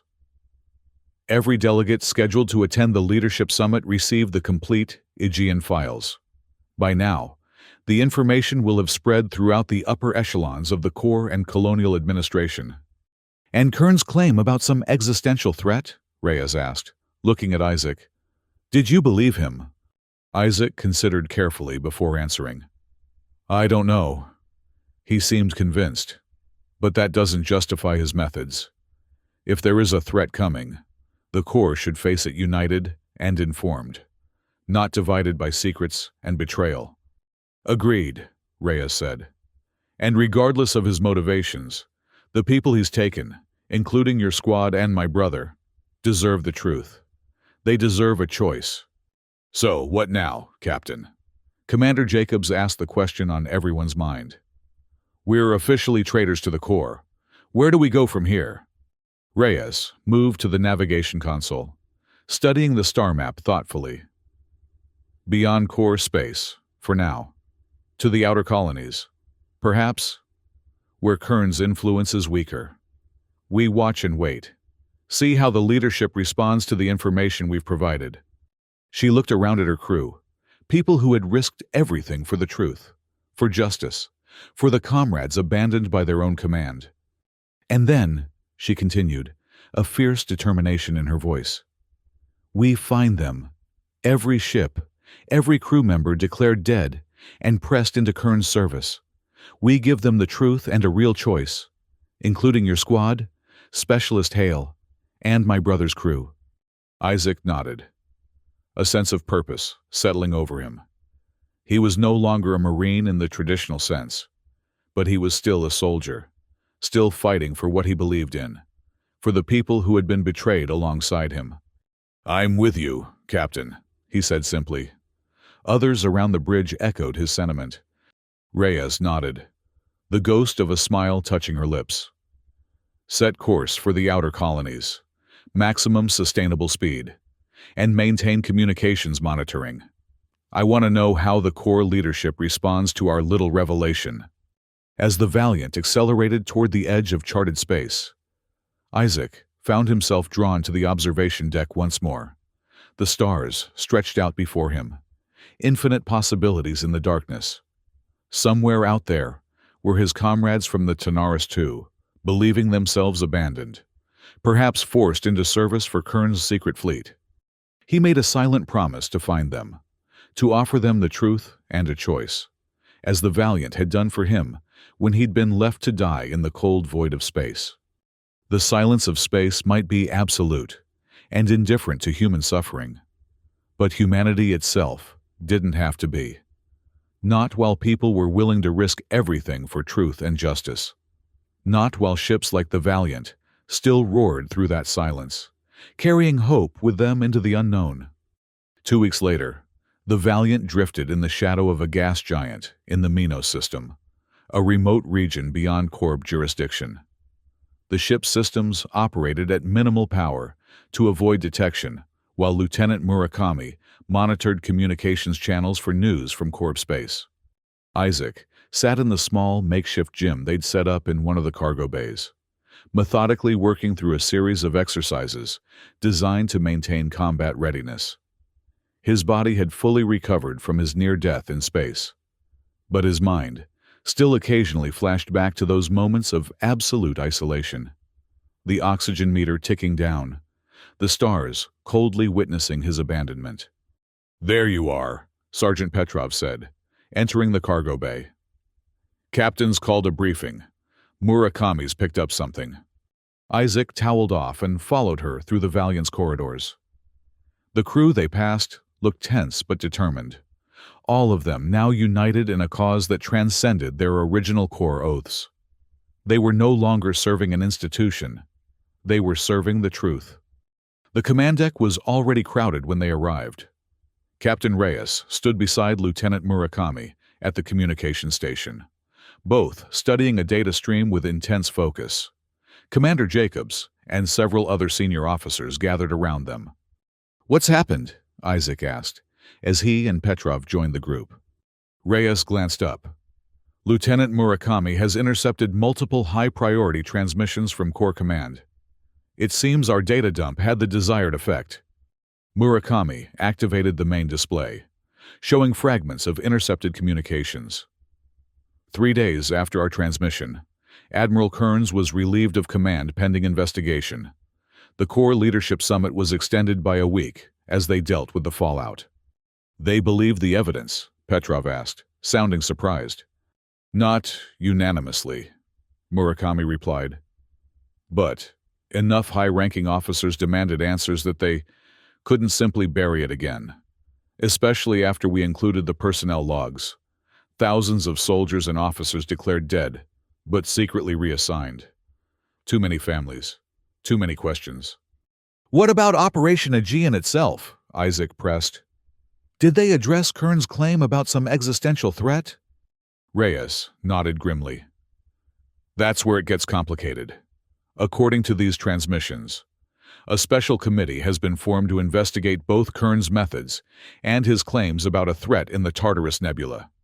They're sending a reconnaissance force to verify." "So they're taking it seriously," Jacobs observed. "Seriously enough to warrant investigation?" "Yes," Reyes agreed. "But that's not why I called this briefing." She gestured to Murakami, who brought up a different set of data. "I've been monitoring ship movements throughout the sector," Murakami explained. 3 days ago, a fleet of unmarked vessels departed from a hidden shipyard in the Tartarus Nebula, Kearns' Aegean fleet. They're running without transponders, but the engine signatures match what we'd expect from the specifications in the files." "Where are they headed?" Isaac asked, a sense of foreboding building. "That's the problem," Reyes replied. "They've split into multiple groups, heading in different directions. But one group of 5 ships is on a direct course for the Hephaestus mining colony." Isaac recognized the name immediately. "That's one of the resource supply points for Operation Aegean." "Yes," Reyes confirmed. "And according to our intelligence, it's also where personnel from the Tanaris II were transferred after being rescued from Dravos 3. Isaac's heart quickened. "My squad is there?" "Based on the personnel reassignment logs, yes," Murakami said. "Along with about 60 other Corps soldiers declared KIA over the past year. Kearns is consolidating his assets," Commander Jacobs realized, "gathering his forces before the Corps investigation reaches them. Or worse," Petrov suggested darkly, "eliminating witnesses." The implication hung heavy in the air. If Kearns' ships reached Hephaestus before them, Isaac's squad and dozens of other Corps personnel might simply disappear again, this time permanently. "How soon can we get there?" Isaac asked, looking to Captain Reyes. "The Valiant can make the journey in 72 hours at maximum sustainable speed," Reyes replied. "Kearns' ships will arrive approximately 12 hours before us." "That's not good enough," Isaac said, frustration evident in his voice. "If they get there first—" "We have one advantage," Murakami interrupted, bringing up a new tactical display. Hephaestus colony has a direct communication relay to the nearest core outpost. Standard protocol for mining operations. If we can send a warning to the colony, alert the personnel there about what's coming. They could prepare, maybe even evacuate. Jacobs finished. But Kearns will have anticipated that. He'll jam communications when they arrive. Then we warn them now, Isaac insisted, before his ships get there. Reyes considered for a moment, weighing the risks. If we transmit directly to Hephaestus, we reveal our position. Any core vessels in the vicinity could track the signal. It's worth the risk, Isaac argued. Those are our people on that colony. Captain, people who think they've been abandoned by the core, who don't know what's really happening. The captain studied him thoughtfully, then nodded. Prepare a targeted transmission to Hephaestus colony. Lieutenant Murakami, can you route it through multiple relays to obscure our position? I can try, Murakami replied, already working at her console. It won't fool them for long, but it should buy us some time. What do we tell them? Petrov asked. These are people who believe they're part of a legitimate Black Ops program. They may not trust a warning from unknown sources. We tell them the truth, Isaac said simply. Everything we know about Operation Aegean, about Kearns, about what happened after the Corps declared them dead. And we tell them we're coming to help. It's risky, Jacobs cautioned. If they alert Kearns' approaching ships, it's their choice, Isaac interrupted firmly. That's the whole point. They deserve to know what's happening so they can choose for themselves. Reyes nodded decisively. Specialist Hale is right. Prepare the transmission with everything we have on Operation Aegean and Kearns' fleet movements. Include our estimated arrival time and a secure communication frequency they can use to contact us. She turned to Isaac. Would you like to add a personal message for your squad?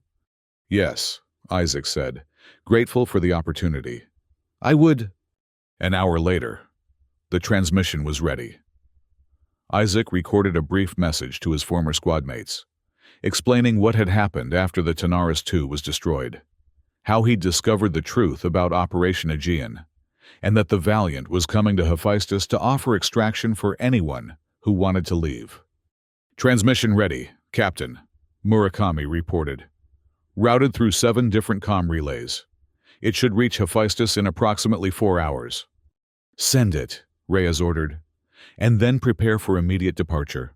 Maximum sustainable speed to Hephaestus colony. The Valiant surged forward as soon as the transmission was sent, its engines pushing to their limits as they raced against Kearns' ships. For the next 72 hours, the crew operated with tense efficiency, preparing for whatever they might find when they reached the mining colony. Isaac spent much of the journey in tactical planning sessions with Commander Jacobs and Sergeant Petrov, developing contingencies for various scenarios they might encounter. Would his squad believe the warning? Would they prepare to evacuate? Or remain loyal to Operation Aegean? And what would Kearns' ships do when they arrived?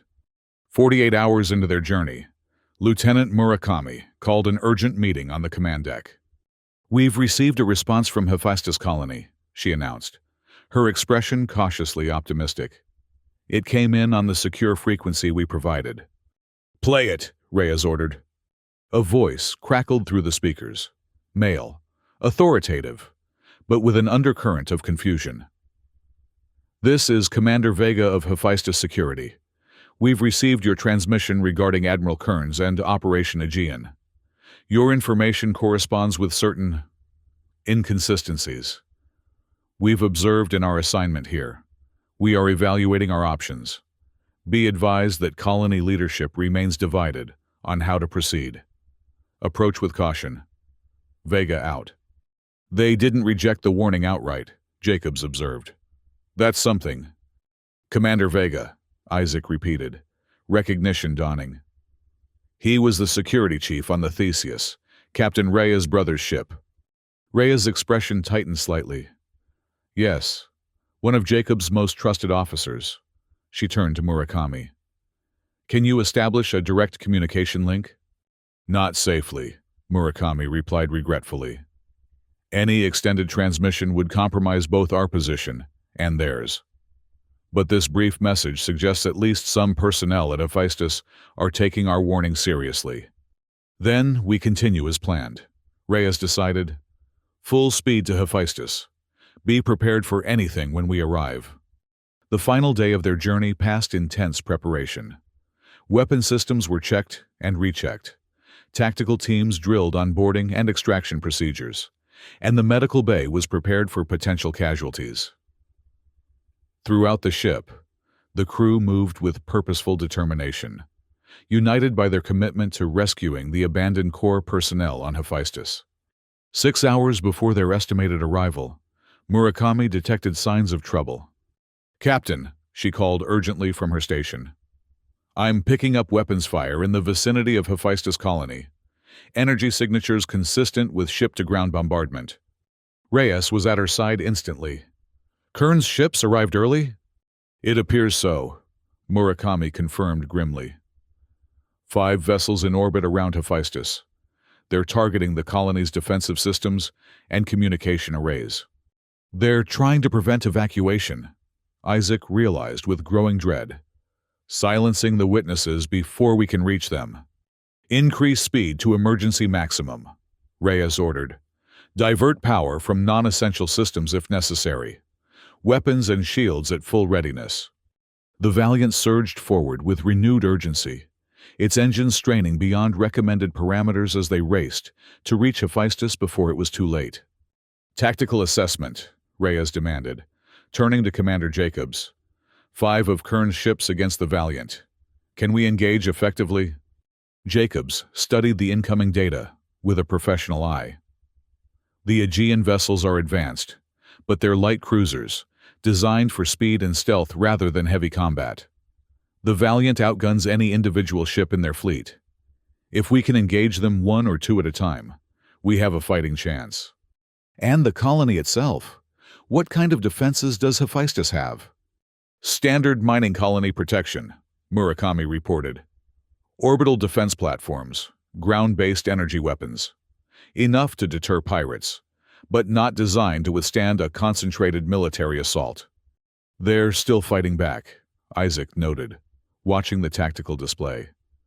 The colony's defensive systems were returning fire against Kern's ships, though with limited effectiveness. They didn't surrender when the ships arrived. Commander Vega must have convinced at least some of the security forces to resist, Reyes said, a hint of pride in her voice. They're buying time. For us, Isaac added, they know we're coming.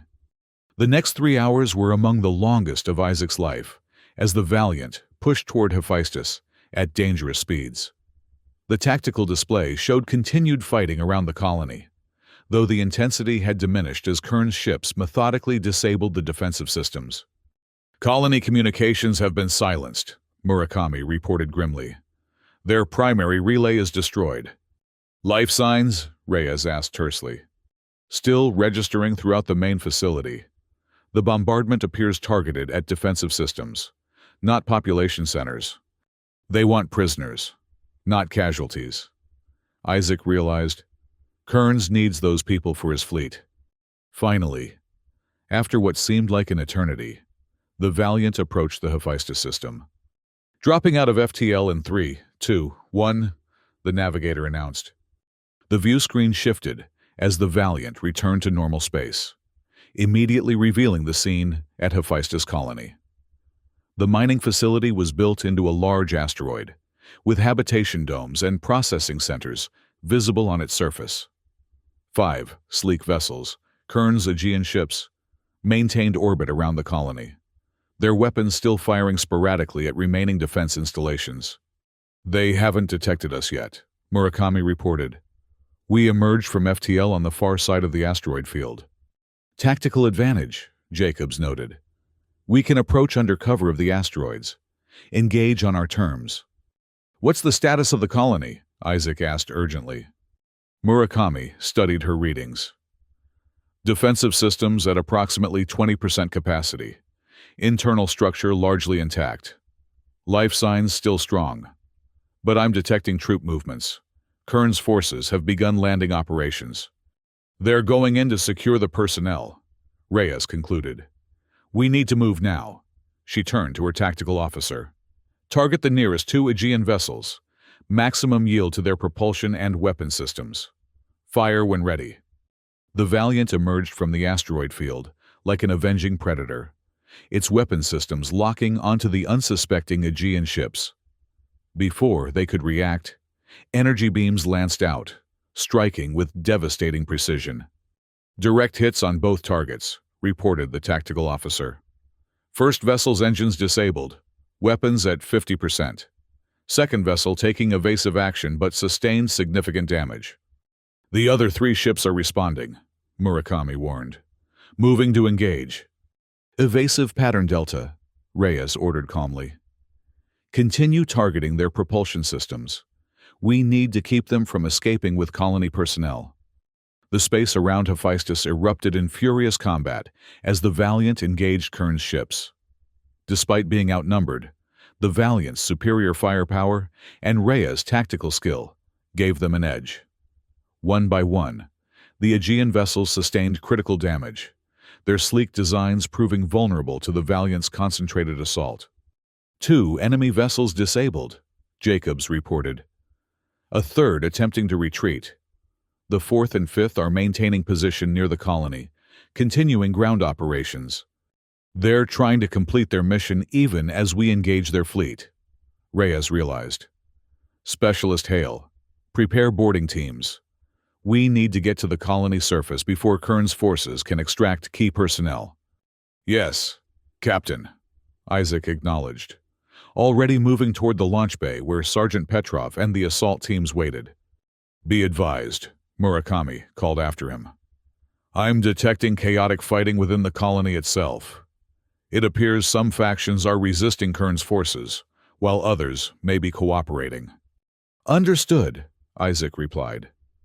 The situation would be complex, with potential friendlies and hostiles intermixed throughout the colony.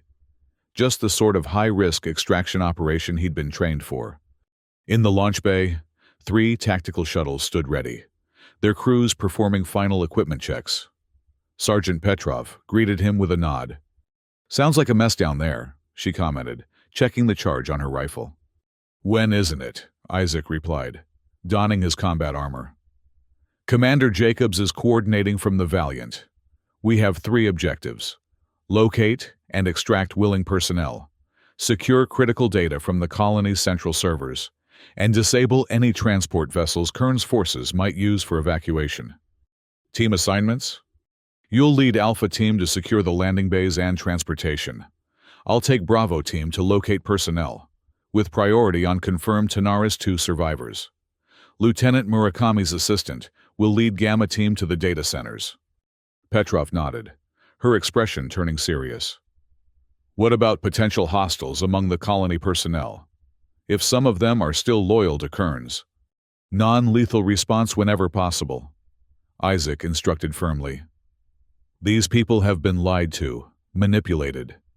They deserve the chance to hear the truth before we judge their choices. And Kern's forces? Isaac's expression hardened. They know exactly what they're doing. Defend ourselves and the colonists with appropriate force.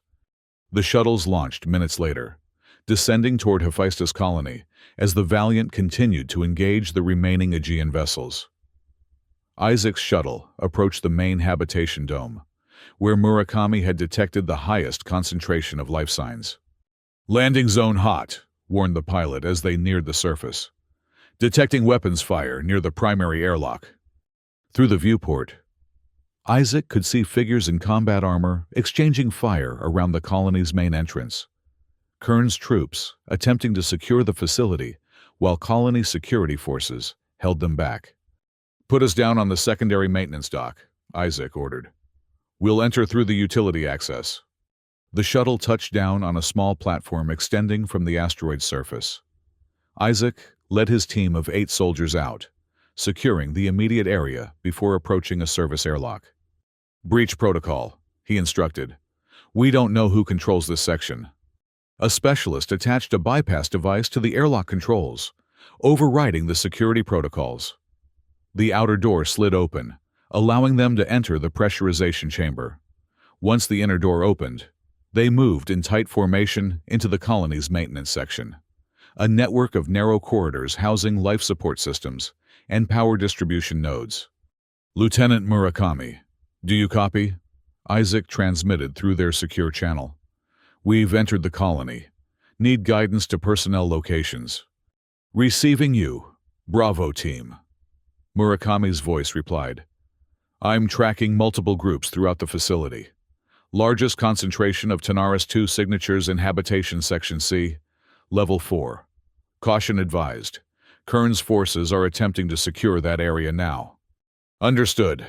Moving to intercept." Isaac turned to his team. "Stay tight. We're heading for Habitation C. Expect resistance."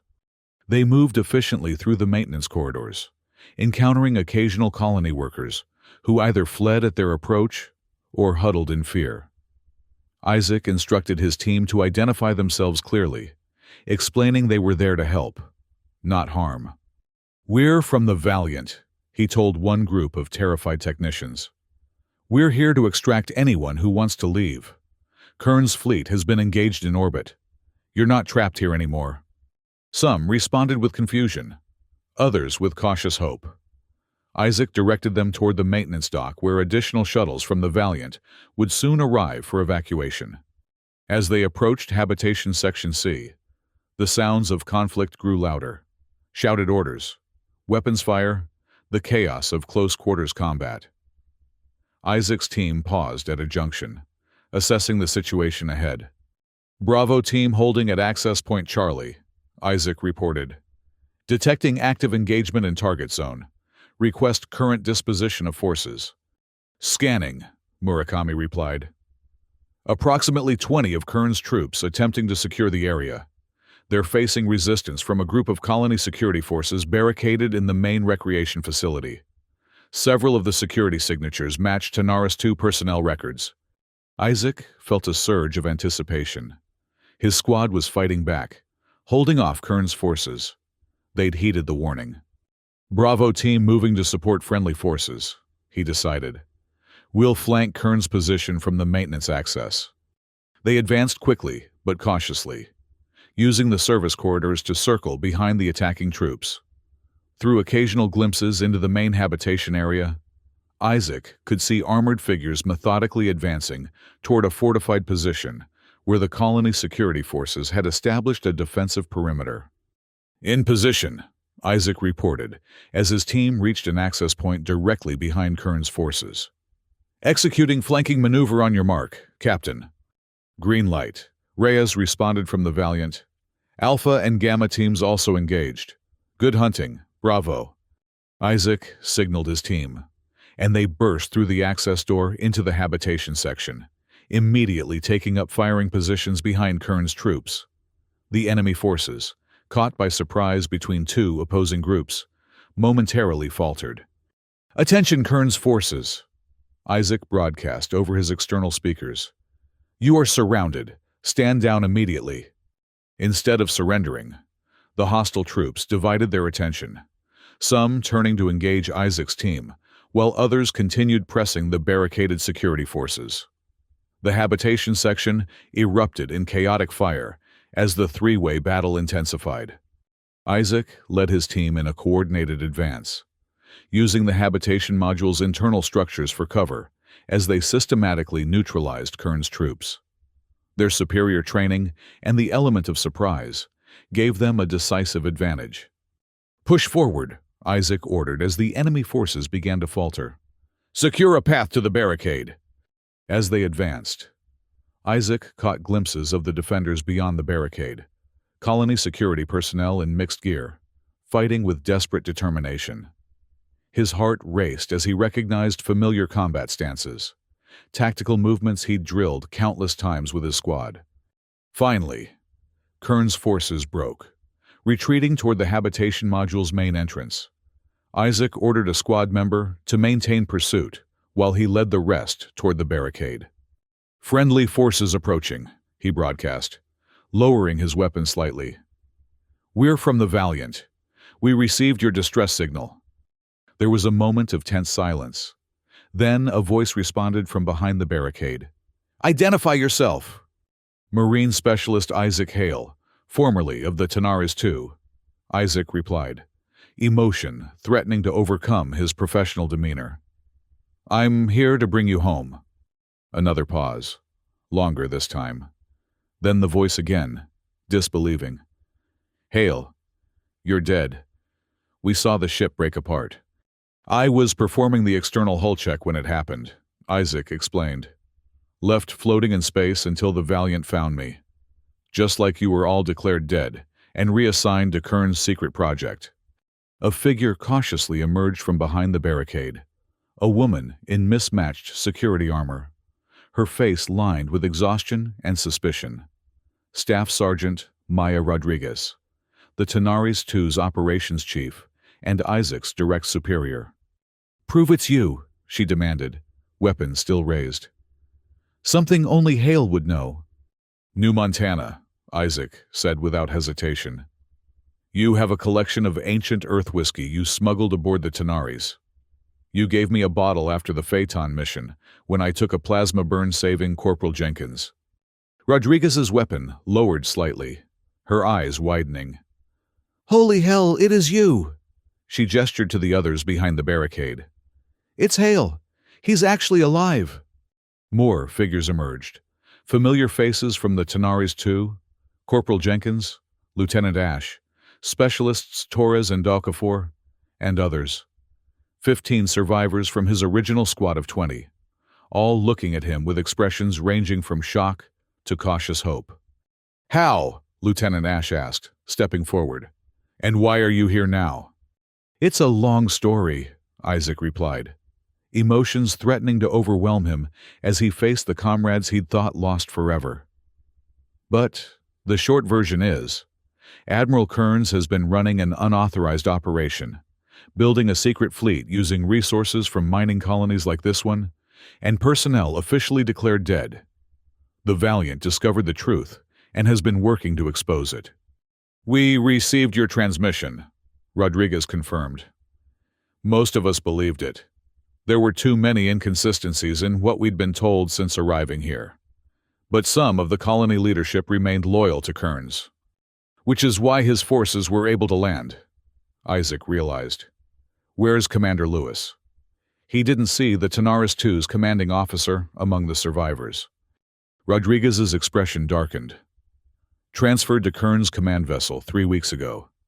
He's been one of the true believers from the start. Isaac absorbed this with a grim nod. It explained why Lewis had been so quick to abandon him in space. He'd been part of Kearns' inner circle all along. We need to move, he said, refocusing on their immediate situation. The Valiant has engaged Kearns' fleet in orbit, but we don't know how long they can maintain superiority. Is everyone here willing to leave? Rodriguez glanced back at the assembled survivors, who nodded their agreement. We're all going. What about the rest of the colony? There are over 200 people here. Not all military. Captain Reyes has authorized full evacuation for anyone who wants out, Isaac assured her. The Valiant can accommodate everyone. Alpha Team is securing the main landing bays now for the evacuation shuttles. Then let's move, Rodriguez decided, issuing rapid orders to organize the survivors. What about Kearns' forces still in the colony? We'll deal with them as we encounter them, Isaac replied. But our priority is getting people out safely. As they prepared to move, Isaac received an update from Sergeant Petrov. Alpha Team has secured the main landing bays. Evacuation shuttles inbound. But we're detecting a problem. One of Kearns' ships is attempting to break through the Valiant's blockade. If they succeed, they could target the evacuation. Understood, Isaac acknowledged. Bravo Team proceeding to extraction point with recovered personnel. He turned to Rodriguez. We need to move faster. Situation in orbit is deteriorating. They advanced through the colony's corridors, toward the main landing bays, encountering sporadic resistance from remaining pockets of Kearns' forces. The combined strength of Isaac's team and the Tanaris II survivors made short work of these obstacles. As they approached the landing bays, Isaac received another transmission, this time from Captain Reyes herself. All teams, be advised. We've disabled 4 of Kern's vessels, but the 5th has broken through our perimeter and is on approach to the colony. Their target appears to be Landing Bay Alpha. Divert to secondary extraction points immediately. Copy that, Isaac responded. Bravo team redirecting to Landing Bay Delta. He turned to Rodriguez and the others. Change of plans. We're heading to the secondary landing bay. They adjusted their route, moving through maintenance corridors to avoid potential confrontation. As they navigated the twisting passageways, Corporal Jenkins fell into step beside Isaac. Is it true what you said in the transmission? He asked quietly. About Kearns building a secret fleet because of some existential threat? That's what he claims, Isaac replied carefully. We don't know if it's true or just a justification for his actions. Some of the scientists here believe it, Jenkins continued. They've seen data from deep space probes, readings that don't match known phenomena. They're scared. Hail. Isaac considered this as they moved. Even if there is a threat coming, Kern's response was wrong, lying to his own people, essentially kidnapping core personnel, operating without oversight. That's not how we defend humanity. Jenkins nodded slowly. Agreed. Just thought you should know what we've been hearing down here. They reached Landing Bay Delta to find Sergeant Petrov's team already securing the area. 3 evacuation shuttles waited with engines running, their pilots visibly anxious as reports from orbit continued to worsen. Get them aboard, Petrov ordered as Isaac's group arrived. We've got more coming from other sections. The Valiant is taking heavy fire to maintain position. Isaac helped organize the boarding, ensuring the Tanaris II survivors and other willing evacuees were safely aboard the shuttles. As the third group prepared to depart, a violent explosion shook the colony, sending dust and debris raining from the ceiling. Kern's ship has breached the colony's outer dome in Section A, reported Murakami through their comms. They're deploying additional ground forces. Likely target is your position. How many more evacuees are we expecting? Isaac asked Petrov urgently. Gamma Team is bringing the last group now. About 30 personnel from the research division, she replied. 2 minutes out. Launch these shuttles now, Isaac decided. We'll hold for the final group and take the last shuttle. Petrov nodded agreement, signaling the pilots to begin departure sequence. The 3 shuttles lifted off in quick succession, accelerating through the bay doors toward the safety of the Valiant. Isaac positioned his combined forces, Bravo Team plus the combat-capable Tanaris II survivors, in defensive positions around the landing bay. They didn't have to wait long. Minutes after the shuttles departed, the bay's main entrance exploded inward, and armored figures rushed through the smoke and debris. Here they come, Rodriguez warned, taking aim beside Isaac. Looks like they brought everything they had left. The fighting was intense but brief. Kern's forces, desperate to prevent the complete evacuation of Hephaestus, charged forward with reckless determination. Isaac's defenders had the advantage of prepared positions and superior cover, methodically reducing the attacking force until only a handful remained. Just as the attack was faltering, Gamma Team arrived with the final evacuees, scientists and technical personnel hurrying toward the waiting shuttle. Board immediately, Isaac ordered them, maintaining suppressing fire on the remaining attackers. Bravo and Alpha teams will cover your departure. As the last civilians boarded, Isaac received an urgent transmission from the Valiant. All ground teams, be advised. Colony structural integrity compromised. Estimate complete environmental failure in 7 minutes. Immediate extraction required. That's our cue, Petrov said grimly. Time to go. They executed a fighting withdrawal to the shuttle, maintaining a coordinated defense as they boarded. Isaac and Rodriguez were the last aboard, covering each other as they backed up the ramp. The shuttle's engines were already firing as the hatch sealed behind them. Get us out of here, Isaac ordered the pilot, securing himself in a jump seat as the shuttle lurched upward. Through the viewport, he could see the devastation spreading throughout the colony, breaches in the habitation domes, fires erupting in multiple sections, the slow-motion collapse of key structural supports. Kearns had been willing to destroy the entire facility rather than allow its personnel to escape. The shuttle accelerated away from the dying colony, racing toward the Valiant, which was visibly damaged but still maintaining position to cover their escape. As they approached, Isaac could see the Valiant's weapons still firing, keeping the remaining Aegean vessel at bay long enough for the final evacuees to reach safety.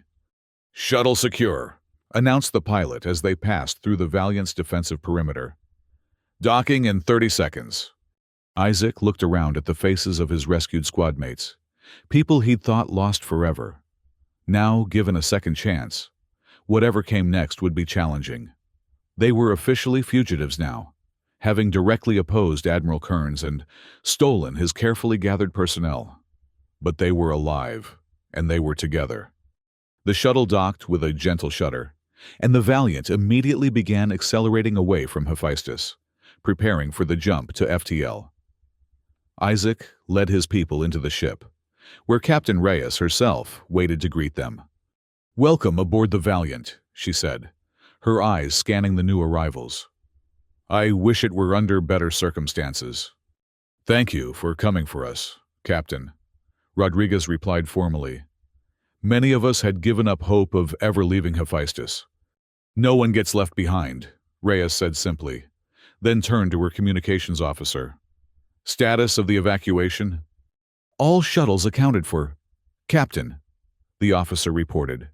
217 evacuees total, including 43 former Tenaris II personnel and 18 from the Theseus. "The Theseus survivors," Reyes said, a hint of emotion breaking through her professional demeanor. "Is Commander Vega among them?" "Yes, Captain. He's in medical, being treated for minor injuries sustained during the evacuation." Reyes nodded, composing herself. "And Kearns' forces?" "One vessel remains operational, pursuing at maximum thrust. 3 disabled but with life support intact. 1 destroyed with the colony. Set course for the rendezvous point," Reyes ordered. "Maximum sustainable speed, and prepare accommodations for our guests." She turned back to Isaac and Rodriguez. "Once we're safely away, we'll hold a full briefing to explain the situation and discuss options. For now, rest and recover. You're safe here."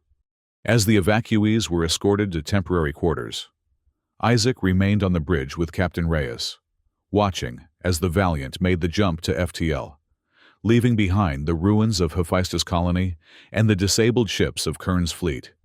"We did it," he said quietly. "We got them out."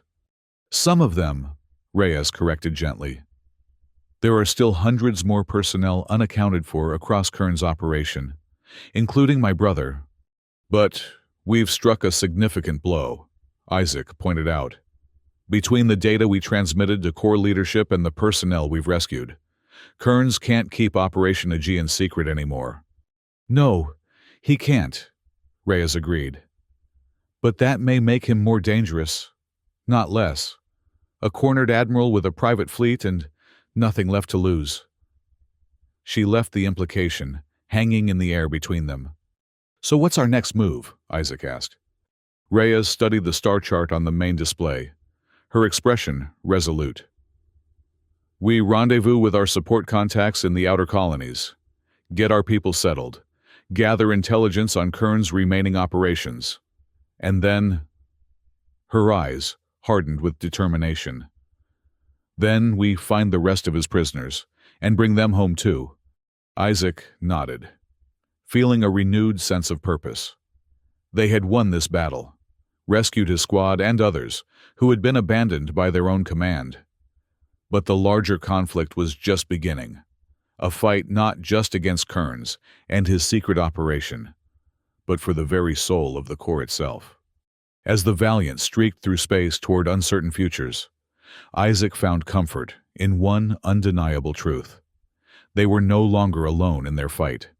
With each person they rescued, Their strength grew, and somewhere in the vast darkness between the stars, others were waiting, people who, like him, had been left to die but refused to be forgotten.